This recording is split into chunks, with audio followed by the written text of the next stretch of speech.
Só para eu saber. Quem que estava? Aleluia. Meu Deus, tem gente sedenta, faminta aqui da palavra. Quem que estava aqui no sábado passado? Olha aí. Vamos ter bis, né? Repeteco. Aleluia. Pois é, parece que teve algumas pessoas que... porque no sábado eu preguei, né? Na semana passada.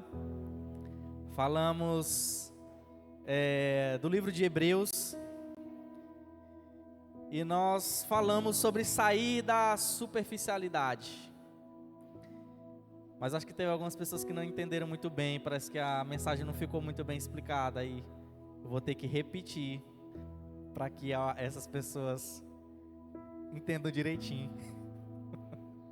Brincadeira, gente. Mas eu quero continuar falando um pouquinho sobre Hebreus.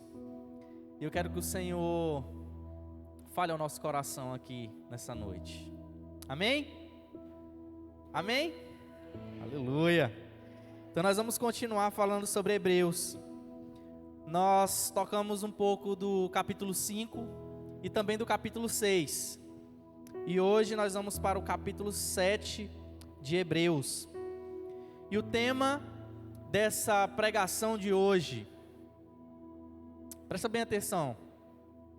O tema dessa pregação de hoje é: chega de regras.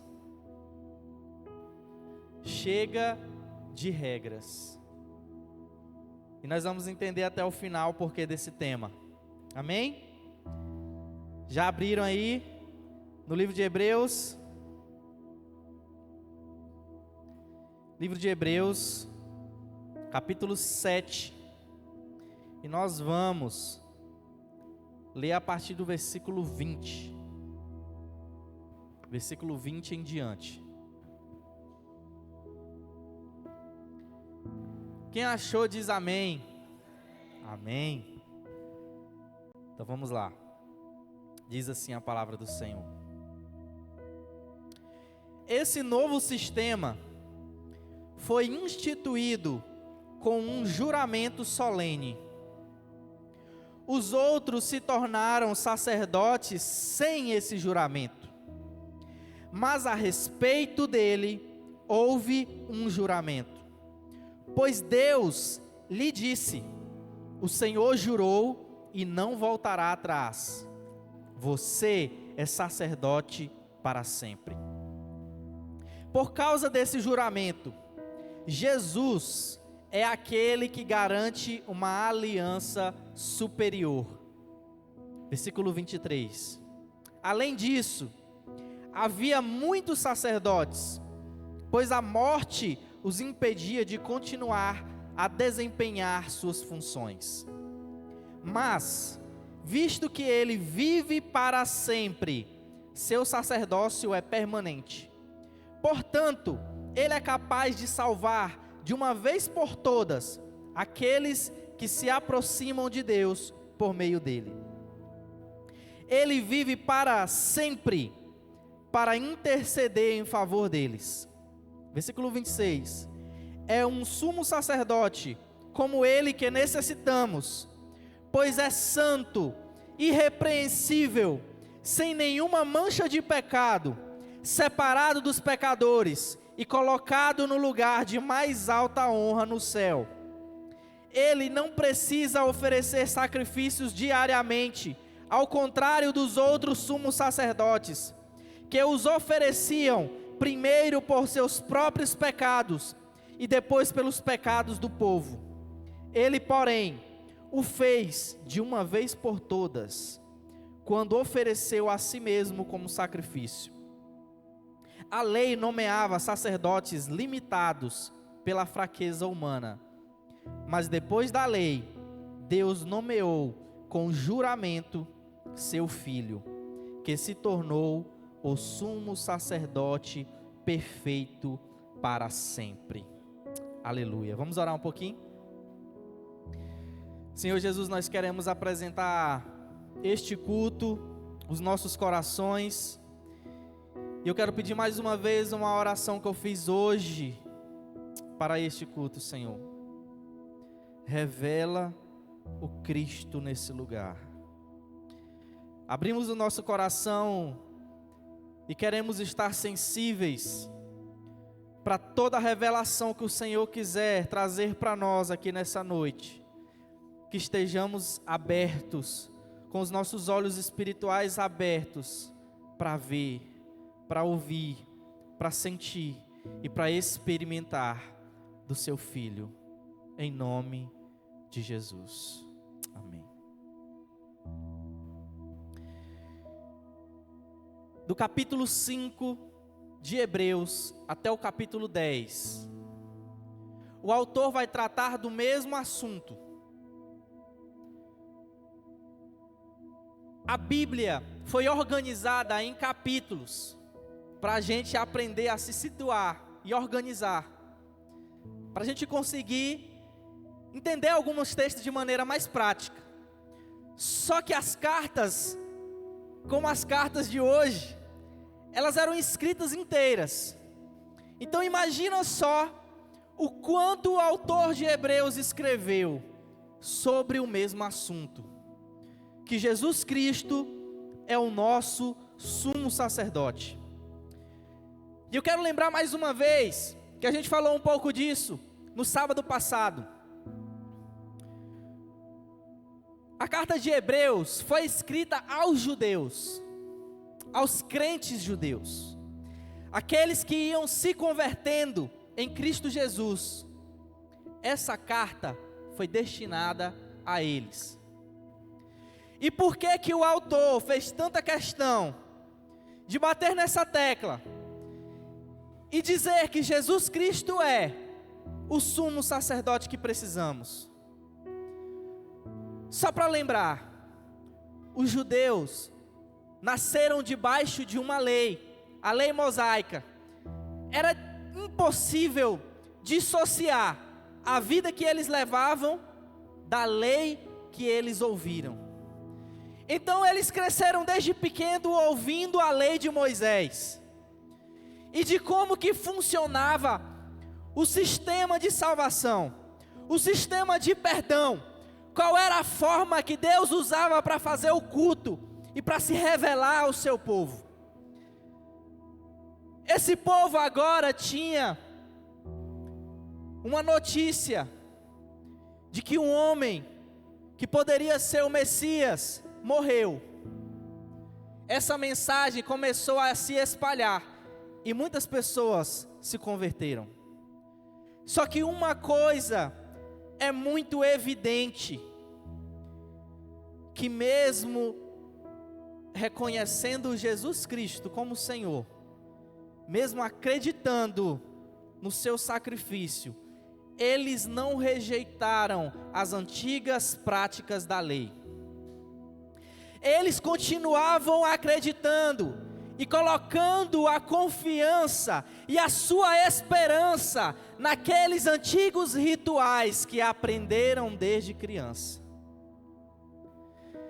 Então nós falamos aqui no sábado passado de como o autor considerava aqueles ouvintes, aqueles judeus, de que eles eram imaturos, e essa mensagem que é poderosa, o autor fez questão de dizer que gostaria de dizer muito mais e coisas ainda mais profundas, mas eles não estavam preparados para ouvir.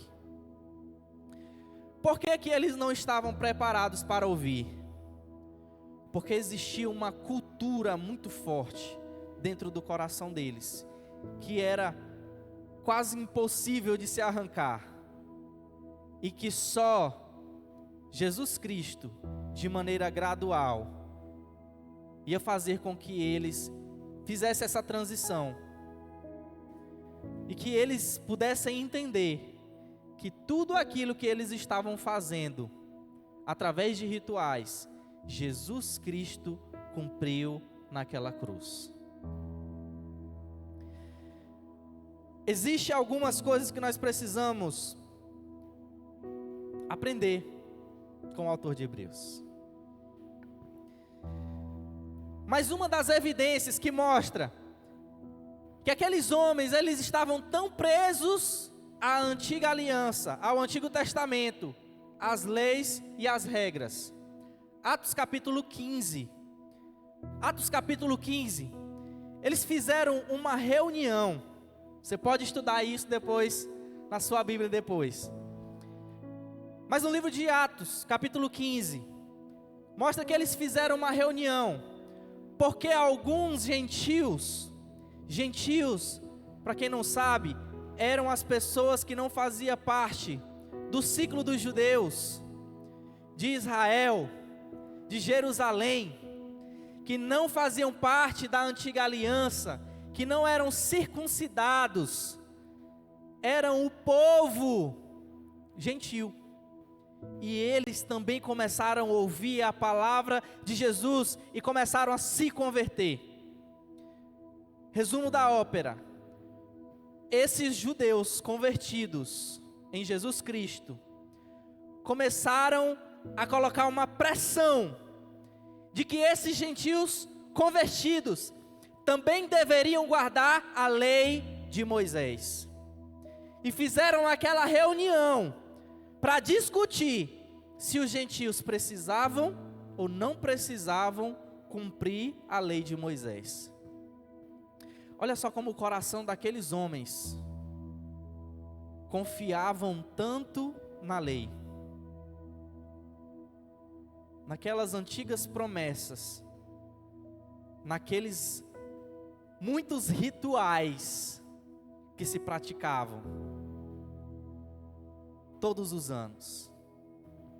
Mas eles chegaram a uma conclusão: não, os gentios não precisam guardar a lei de Moisés, exceto, mas colocaram algumas exceções. Não pode praticar imoralidade sexual, não pode comer comida sacrificada a ídolos, e mais algumas coisinhas. Mas é uma evidência muito forte de que aqueles homens ainda estavam com seus corações presos à antiga aliança. Vemos no capítulo 2 do livro de Gálatas uma discussão, que assim, fazendo um parêntese, eu acho um dos capítulos massa demais. Já estou crucificado com Cristo, e vivo não mais eu, mas Cristo vive em mim. E a vida que agora vivo na carne, vivo na fé, no Filho de Deus, que me amou e a si mesmo se entregou por mim. A primeira vez que eu li esse texto, eu não entendi que Paulo, na verdade, estava tendo uma discussão com Pedro, com o apóstolo Pedro. Pedro, naquela ocasião, estava reunido com os gentios convertidos, e soube-se que alguns judeus apareceria, ia ao encontro deles. E Pedro ficou constrangido de estar sentado com aqueles homens incircuncisos, que não tinham em seu corpo a marca da antiga aliança. E Pedro quis fugir dali. Paulo, então, indignado, exorta Pedro, e dizendo: ei Pedro, nós já estamos crucificados com Cristo, não precisamos mais ter os nossos corações presos a essa antiga aliança. Nós temos um Redentor, nós temos um sumo sacerdote, um homem que pagou os nossos pecados de uma vez por todas. E essa aliança está cravada no meu peito. E nós não precisamos agora viver por essas regras, por essas antigas leis.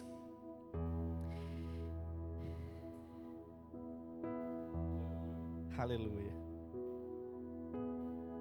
Sabe que eu fiquei indignado quando eu estava lendo esse texto, e eu descobri mais profundo o quanto o coração daqueles homens eram indiferentes com a obra de Jesus Cristo. E eu não vi Jesus fazer questão, sabe, de obrigar e de mostrar de maneira tão clara que essas antigas leis não precisavam mais ser vividas. Talvez se Jesus tivesse feito isso, ele causaria uma revolução, uma confusão, que não era a vontade dele. Mas sabe, tudo que Jesus precisa fazer nas nossas vidas, precisa ser feito através dessa revelação. E como Paulo fala aos Gálatas, se eu não estou enganado, eu sinto dores de parto para que Cristo seja formado em vocês. Sabe o que eu acredito?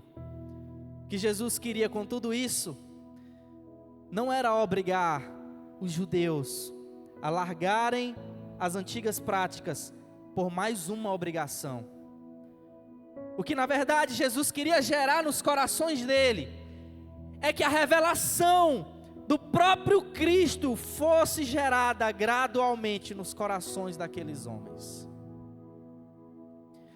O autor de Hebreus, com toda a sua eloquência, todo o seu conhecimento, tenta mostrar àqueles homens que nós não precisamos mais de um sumo sacerdote, mas que nós precisamos acreditar que Jesus Cristo é suficiente para nós. Eu pergunto para você, Jesus Cristo é suficiente?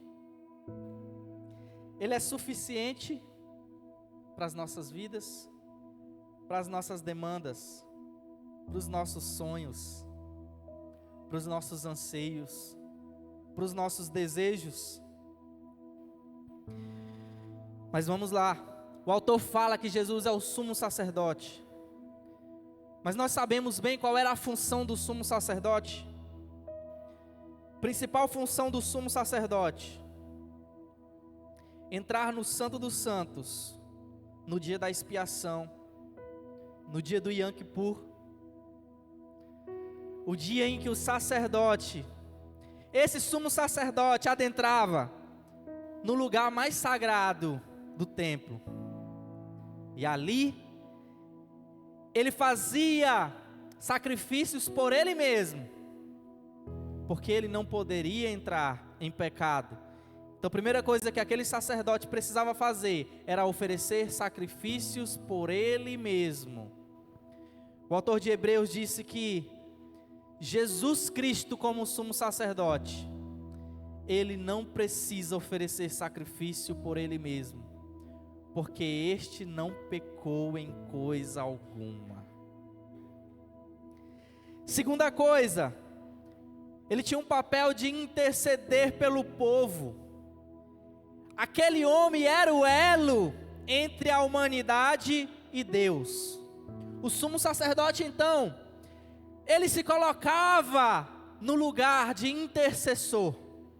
O homem que pedia o perdão e que zelava para que as maldições, para que a ira de Deus não recaísse sobre o povo. Então imagina desde criança você ouvir que por causa de um homem que adentrava naquele lugar sagrado, a ira de Deus não fazia com que eles fossem consumidos. Imagina a reverência, a autoridade que este homem causava na vida das pessoas, o temor das pessoas em chegar até o sumo sacerdote. Que homem é esse que é responsável de levar as nossas demandas até Deus? Porque o próprio povo tinha temor de Deus, tinha medo de Deus, de se relacionar com Deus. Lembra do episódio quando Deus queria preparar o povo para se mostrar ao povo de alguma forma?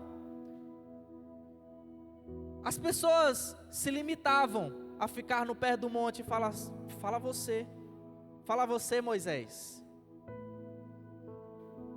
Este Deus nos causa medo, nos causa temor, então seja tu o nosso intercessor. O sumo sacerdote era o homem que levava as nossas demandas a Deus. Então aqueles homens, aqueles judeus tinham a sua confiança no sumo sacerdote. Mas o autor de Hebreus está dizendo: a confiança que vocês depositam neste homem falível, pecador, que precisa oferecer sacrifícios por ele mesmo, e que em algum momento vai ter que passar essa vestimenta para outro, porque ele é mortal. Este homem um dia vai morrer e vai precisar passar esse sacerdócio para outro homem. O autor está dizendo: este homem não vai passar mais essa vestimenta para outro sacerdote, porque ele é eterno. Ele é o sumo sacerdote de uma vez por todas. Ele não precisa pedir perdão pelos pecados dele, porque ele não pecou, a morte não pode detê-lo.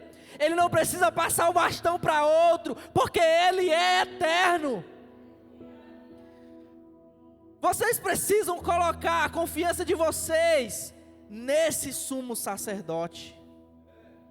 A confiança de vocês precisa estar no único homem que já ofereceu de uma vez por todas pelos nossos pecados. Nós somos salvos por causa dele. E o autor quer nos ensinar mais, que aquele homem, ele zelava pela pureza dos rituais e da doutrina do templo. Sabe qual foi a maior pregação? Eu estou tentando fazer uma boa pregação, mas sabe qual foi a maior pregação de todas? Foi a do Calvário. A maior pregação de todas estava no madeiro. O maior ritual espiritual que nenhuma outra religião vai conseguir fazer e vai conseguir atingir o objetivo, foi a dos pregos nas mãos e nos pés de Jesus. Não existe outra liturgia, não existe outro ritual, não existe outro culto perfeito maior do que aquele feito naquela cruz. E o autor de Hebreus está tentando colocar na cabeça daqueles homens que isso já tinha acontecido e que eles não precisavam mais depositar a confiança deles naquele homem falível.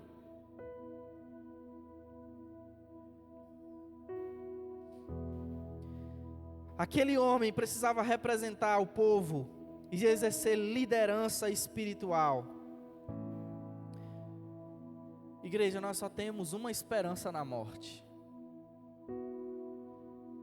Só existe uma forma de nós nos apresentarmos a Deus, que é através do sangue do Filho.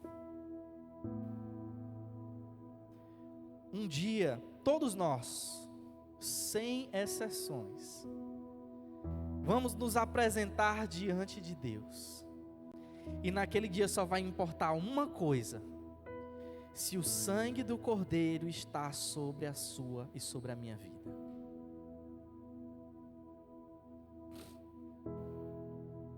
Todas essas funções se cumprem e continuam vigentes a Cristo, que está vivo e não precisa passar esse bastão para outro sacerdote.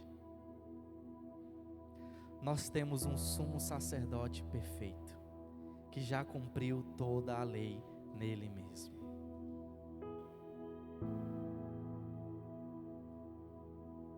Jesus teve paciência para que ele mesmo fosse formado naqueles corações. Jesus não foi empurrado goela abaixo na consciência, na vida daqueles homens. Jesus espera a mesma coisa de nós. Por isso que ele diz: eis que estou à porta e bato. Porque imagina só, Deus tem autoridade para nos obrigar a adorá-lo, sim ou não? Sim ou não? Ele detém todo o poder. Ele poderia no mínimo nos constranger a fazer isso, mas ele não faz. o homem que poderia nos obrigar a nos dobrar de joelhos e adorá-lo, ele preferiu ser escolhido pelo seu povo. Ele fez isso pelos judeus, ele faz isso por nós. Jesus quer ser escolhido por nós. Que na verdade, é até engraçado, né? Dizer que nós escolhemos a Cristo porque, na verdade, foi Ele que nos escolheu primeiro. O Senhor nos escolheu primeiro. E Ele está sendo formado em nós. Sabe, nesse livro, chamado Chega de Regras, ele explica por A mais B, como nós, hoje, e eu fui convencido por Larry Crabb, aquele psicólogo que escreveu esse livro, de que nós ainda vivemos, de muitas maneiras, na antiga aliança. Para resumir, aquele homem prova, e ele fala sobre a lei da linearidade, que é, eu acredito em Deus, e eu faço algumas coisas para agradar a Deus, para buscar a Deus, e através dessas coisas que eu faço, o Senhor me dá aquilo que eu quero. Sabe, galera, vou falar aqui para vocês, não é errado a gente fazer campanha, não é errado a gente orar por alguma coisa, não é errado a gente fazer votos a Deus, não é errado a gente fazer orações a respeito dos nossos próprios sonhos, mas na maioria das vezes é errado a motivação e a inclinação do nosso coração. Nós dizemos que não fazemos jejum para mudar Deus, mas nós queremos que as nossas demandas sejam respondidas pelo Senhor. E se Deus não responde, nós questionamos a autoridade do Senhor. E nós questionamos muitas das vezes que o fator determinante daquilo não ter acontecido era por causa da nossa fé. Não, talvez eu não tenha tido fé suficiente para que isso acontecesse. Na verdade, nós questionamos a soberania de Deus e a forma como Deus equilibra todo o universo, todos os poderes e a sua humanidade. Sabe de uma coisa que nós precisamos aprender? É que se Deus fizer, Ele é Deus. Se não fizer, Ele é Deus. Se tudo der certo, Ele é Deus. Se não der, Ele continua sendo Deus. Se a doença vier, Ele é Deus. Se for curado, Ele é Deus. Se Ele cumprir todas as promessas na minha vida, Ele é Deus. Se Ele não quiser cumprir, Ele é Deus, Ele é soberano. Se Ele fizer, é para a glória dEle. Mas se Ele não fizer e criar em mim, e fizer de mim alguém melhor do que eu seria, caso Ele tivesse me dado aquela bênção, Ele também é glorificado. Se Ele fizer tudo de bom na minha vida, Ele é Deus, Ele é bom, Ele é glorificado. Mas se Ele permitir que tudo de ruim aconteça, Ele é soberano. Se Ele fizer o bem na minha vida, glória a Deus. Mas se o mal que vier sobre mim, me fizer como Jó, e olhar para Ele e falar: Senhor, eu te conhecia só de ouvir falar, mas todas essas provações, todas essas lutas, me fizeram conhecer o Cristo revelado. Se Ele realizar os seus sonhos, aleluia. Mas se Ele colocar um espinho na carne, glória a Deus também. A graça dele basta. O poder dele se aperfeiçoa na nossa fraqueza.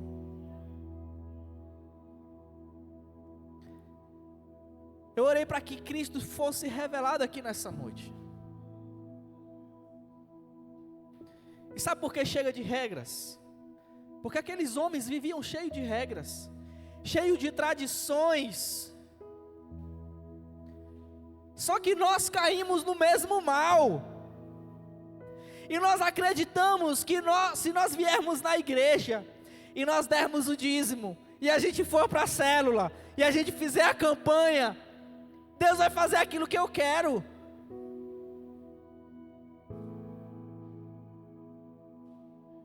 E sabe, isso é uma pressão sobre nós, porque quando não acontece, nós culpamos a Deus. Nós ainda vivemos na antiga aliança dessa forma. Nós mostramos que a nossa confiança está naquilo que Deus pode nos dar simplesmente, e não no seu Filho. Você sabe qual é o oposto do amor? Qual é o oposto do amor? Oi? Apatia, indiferença. O oposto do amor é a indiferença. Sabe quem precisa de regras? Sabe quem precisa de lei? Imagina só. Alguém chega para mim com uma lista e fala assim: eu pedi, você é pai, né? Sou. Tenho 2 meninos. Tem uma lista aqui para você. Você tem que cumprir essas leis aqui. Ó, você não pode roubar seu filho. Você não pode maltratar ele. Você não pode jogar ele de cima de uma ponte, sabia? Não pode jogar seu filho de cima de uma ponte. E me desse assim uma lista extensa. Você não pode fazer isso com seu filho. Eu pergunto para você, é necessário um pai que ama o filho pegar uma lista dessa? Sim ou não? Não precisa. Por que que não precisa? Porque eu amo os meus filhos. Eu preciso de uma regra para vir para o culto. Eu preciso de regra para adorar a Deus. Eu preciso de uma lei que me obrigue a ser cooperador do reino, a ser voluntário, a me lançar em Deus. Eu preciso de regras para isso. Eu preciso de regras para adorar aquele que eu amo.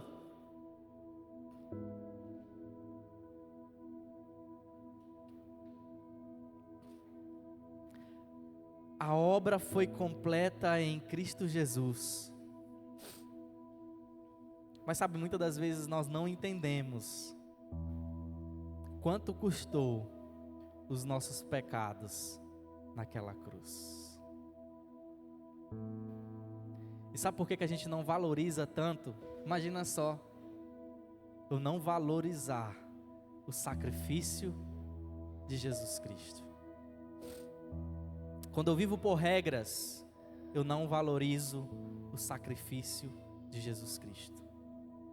Quando eu vivo por regras, eu mostro que eu vivo apenas por rituais, mas na verdade eu sou indiferente ao Senhor. Se eu preciso ser obrigado a vir a um culto, eu mostro que Jesus não é tão importante assim. E nós precisamos de uma vez por todas, como o autor de Hebreus está tentando colocar na cabeça daqueles judeus, que nós não precisamos mais viver por regras, porque nós estamos debaixo da lei do amor.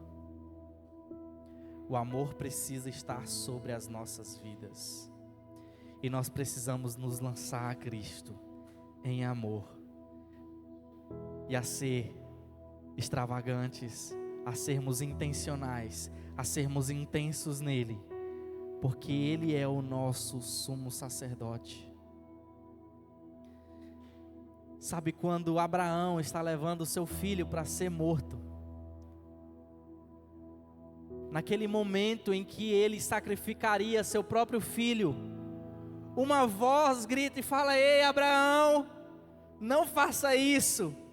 Agora eu sei que temes a Deus, porque não me negastes o seu filho, o seu único filho. Isso lembra alguma coisa? Essa fala lembra alguma coisa? Lembra alguém? Porque não me negaste teu filho, teu único filho. Naquela hora, aquilo fazia referência, aquilo era uma tipologia de Cristo. Deixa eu perguntar para vocês, na antiga aliança, como que as pessoas eram perdoadas? Através de quê? Sacrifício de quê? De animais, não é verdade? Não é verdade? Mentira. Escuta isso, assim de coração. Aqueles homens não eram perdoados por causa do sacrifício daqueles animais, mas porque aqueles animais lembravam a Deus que um dia o seu próprio filho seria sacrificado. Deus perdoava o povo. Então não, as pessoas na antiga aliança não eram perdoadas por causa do sangue de animais, eram perdoadas por causa do filho que morreria, do cordeiro que morreria. Sabe o que é mais profundo? É que esse sumo sacerdote, esse intercessor, não só se colocou entre nós e Deus para fazer bons rituais, mas além de ser o sumo sacerdote, ele também era o cordeiro. O sumo sacerdote não era só o intermediador, o sumo sacerdote era também o cordeiro. Então não, nós não precisamos mais de regras. Nós não precisamos mais viver debaixo de um jugo. E que alguém precisa dizer para nós o que nós devemos e o que nós não devemos fazer. O que nós precisamos é olhar para Cristo e ver a glória dele, reconhecer o sacrifício dele e adorá-lo com todo amor. Amém? Quero te convidar a ficar de pé no seu lugar. Feche seus olhos. Quero convidar o louvor.